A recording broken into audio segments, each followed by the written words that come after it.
Sa isang mayamang kaharian ng Berbanya, may hari at reyna na likas na masiyahin, kaya ang piging at kasiyahan ay madalas. Sila ay biniyayaan ng 3 makikisig na anak na pawang may kakayahang magmana ng trono. Ito ay sina Don Pedro, Don Diego, at ang bunsong si Don Juan. Nagsanay sila sa paghawak ng patalim at sandata. Batid nila na pagsapit ng takdang panahon na isa lamang sa kanila ang maaaring magkamit ng trono. Hindi lihim na ang hari ay paborito si Don Juan na kanyang bunso, kaya na may-ari ang inggit sa puso ni Don Pedro. Isang gabi ay tinalo ang hari ng masamang panaginip na pinaslang si Don Juan ng 2 buho at nilaglag sa balon. Mula noon, hindi na ito nakatulog at ayaw na din kumain hanggat ito ay magkasakit. Bakit tila di malalasan ang iyong sakit? Malulunasan lamang ito ng isang ibon na nakadapo sa puno ng Piedras Platas mula sa bundok Tabor. Tay, hintayin mo ako sa aking pagbabalik. Hahanapin ko ang ibong Adarna upang gumaling ka na. Mahaba ang ginawa ang paglalakbay ni Don Pedro patungo sa Piedras Platas. Hindi niya namalayan ang pagdating ng ibong Adarna at nakatulog. Humapon ang mahiwagang ibon sa sanga ng Piedras Platas. 7 beses itong umawit, nakasanay ng ibong Adarna na dumumi bago matulog. Ang ipot ng ibon ay pumatak sa natutulog na si Don Pedro. Iglap lamang at naging bato siya.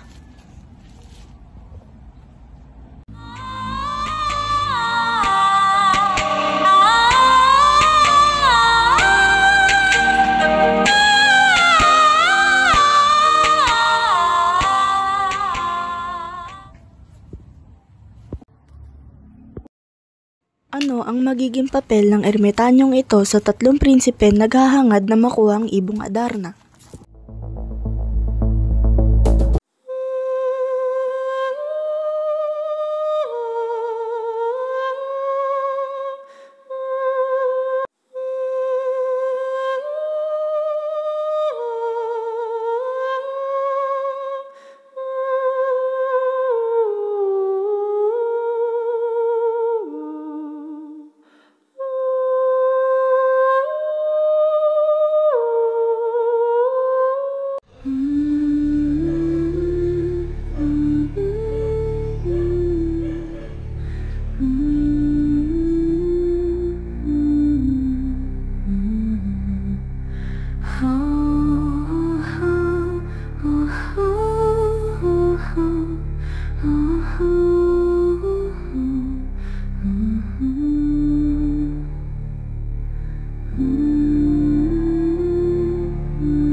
Halli.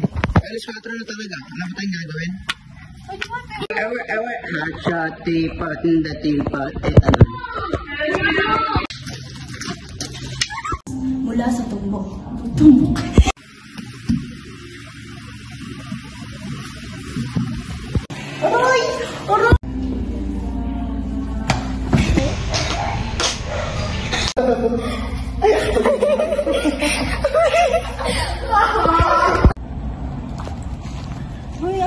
Tapos natin na.